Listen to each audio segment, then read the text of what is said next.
Rio roller coaster is a powered minor Mike coaster located at Outlaw Pass just outside of Victoria, Texas. Despite its modest size, this coaster offered a nice punch. The rest of Outlaw Pass offers a family entertainment center that seems to be leaning more towards adding amusement style rides rather than traditional FEC offerings. But how good is this coaster and this park? And what do you need to know before visiting? Find out in this review.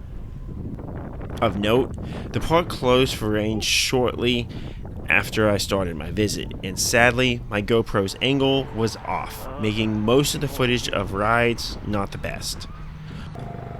With only 40 minutes of the rides actually operating, I didn't have much time to get footage. I had planned to use my unlimited wristband for the next couple of hours, so this wouldn't have been a big problem. But alas, that didn't work out.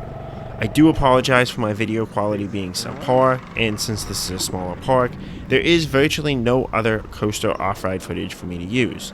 Special thanks to those channels who did have off-ride footage that I could use in this video. Outlaw Pass opened in 2016 and expanded with a roller coaster in April 2022. The park looks and feels newer, and seems to have incredible bones for it to grow and thrive as an amusement park. The arcade area offers a solid collection of games in a small amount of space.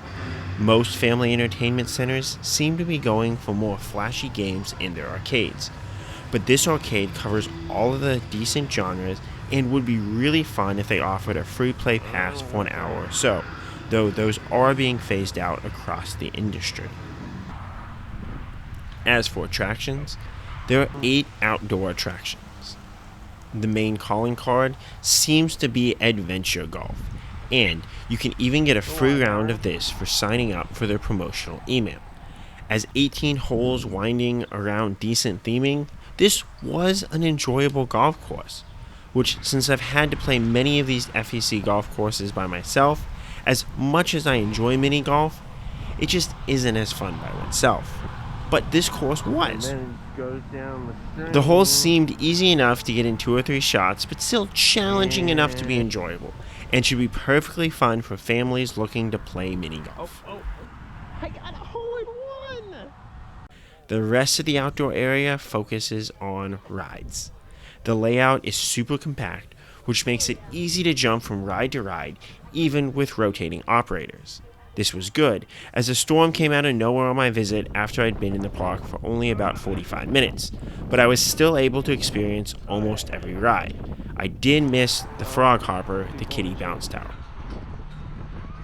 The go-karts were pretty fun, as I felt my kart was going faster than most other go-karts that I've done. I'm not a huge fan of go-karts, as it is normally hard to pass and just not overly exciting for the cost. But these were the best that I've done as far as I can remember. As fast as my kart felt, another driver clearly passed everyone going way faster. So you might want to try and get this light blue kart if you can.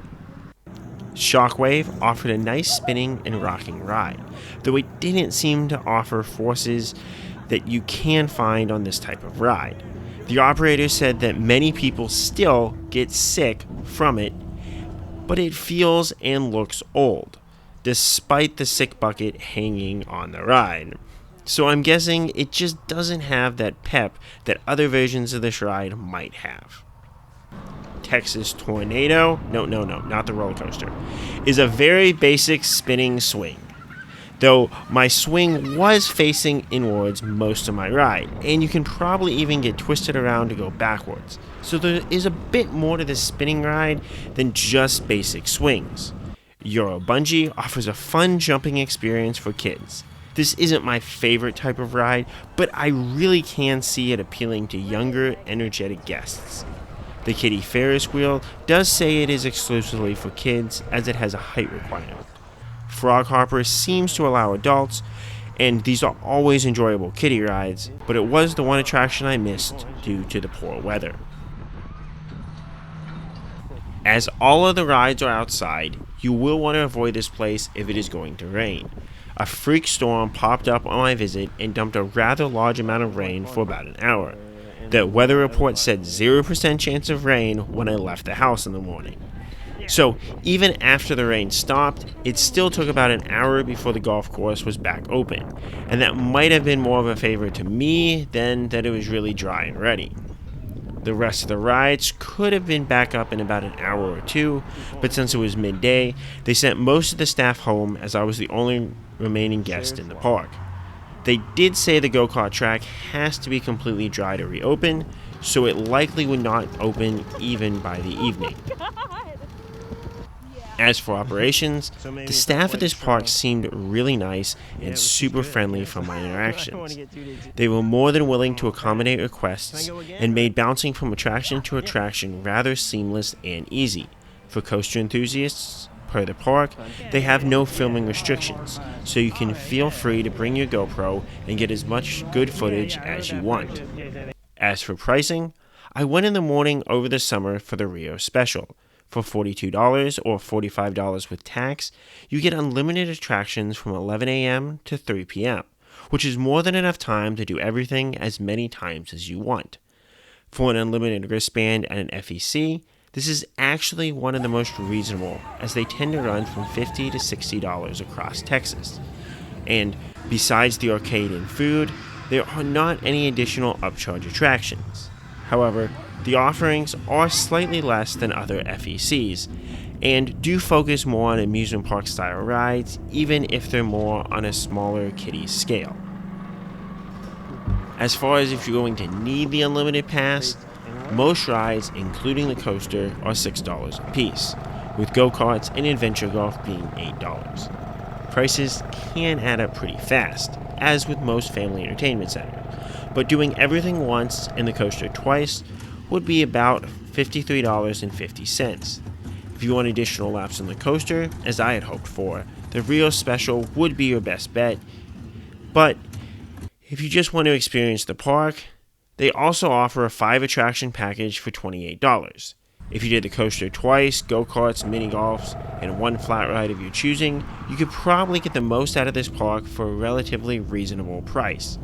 Like most family entertainment centers, it can get expensive fast, but there are options to make this park more approachable, and I imagine that there are other discounts and promotions that they will run from time to time.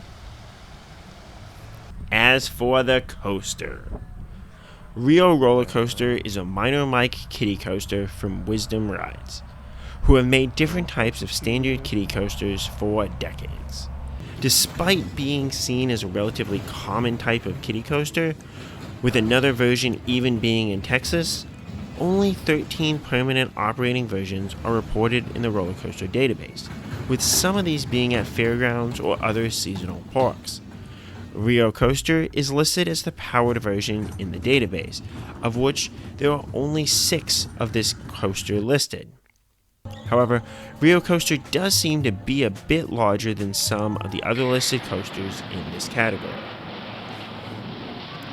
The ride can start going either forwards or backwards, which did take me off guard on my first ride. Going forwards, the ride starts with a small hill.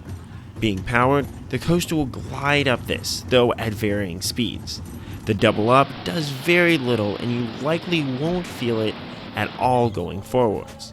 The top of the hill likely will be taken too slowly to offer any real forces, though at the ride's top speed, you can get a very mild jolt here. Going down, you won't feel too much on the descent, partly because of the powered nature of the ride makes it more of a controlled drop, and partly because these just are not large drops to begin with. Then, you have a turn through the station before repeating the course many times. But this turn through the station offers a truly enjoyable moment of laterals. On the train, I was strapped in rather snugly with my seatbelt, and being crammed into rather small cars did hurt some of the forces on this coaster. Up front, I got decent laterals, especially when taken backwards, as it threw me around a bit with the whip at the end of the train.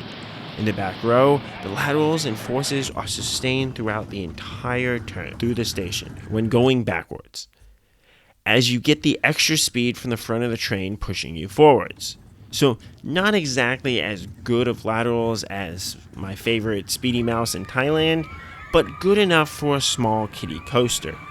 The real surprise for me came from getting these forces going backwards, as backwards laterals like on ZDT Switchback or Mr. Freeze can cause me extreme intensity, as they can easily give me a crushing headache.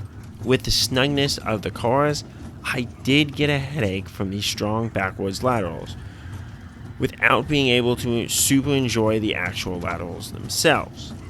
Though, given the mild nature of this park, this was overall a pleasant experience to see and have.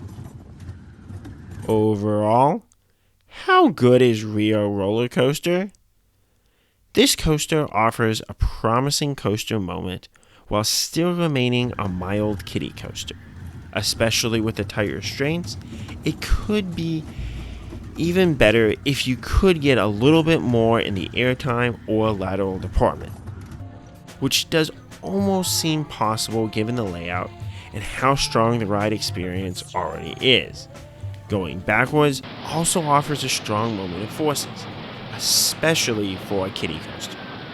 I rank it right above Road Trip Coaster at Yesterland Farms, which offers a mild kiddie coaster with a nice bunny hill, and right below Kiddie Coaster at Fun Spot Kissimmee, which offers a decent drop and some rocking on the final small hills, but does have a lackluster helix.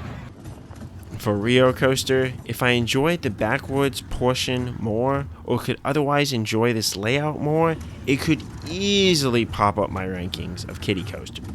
Though, given the nature of kiddie coasters in general, I categorize them as such simply because the ride experience can fluctuate mightily, and I would not be surprised for Rio Coaster to be better than I rank it, especially if I get a chance to rewrite it. Overall, how good is Outlaw Pass? I enjoyed my time here, and I feel this park has great bones, and a strong desire to mix in amusement-style rides. The go-karts were some of the best I've experienced, and though pricey, the arcade offers a collection of appealing games. As with any family entertainment center, some concerns about the pricing exist, but it should still be cheaper than other FECs in Texas with a coaster, and can likely find a special to accommodate your needs. The ride offerings, however, are a bit limited, as places like Austin's Park or Alley Cats are just going to be able to offer more. Understanding that this is a niche park for younger guests wanting to experience attractions should help take some of the disappointment out of their limited offerings. And I am pretty excited to see how this park grows and evolves going forwards, especially as they seem more committed to amusement rides than an average family entertainment center, and could become a solid amusement park over time. Have you enjoyed riding Minor Mike coasters? What has your experience been in Outlaw Pass? Let me know, and as always, Kapkun Krap. Oh, I should have aimed that. Oh, it's like a straight drop. Oh, it is, yeah, okay. Probably gonna get some funky bounces.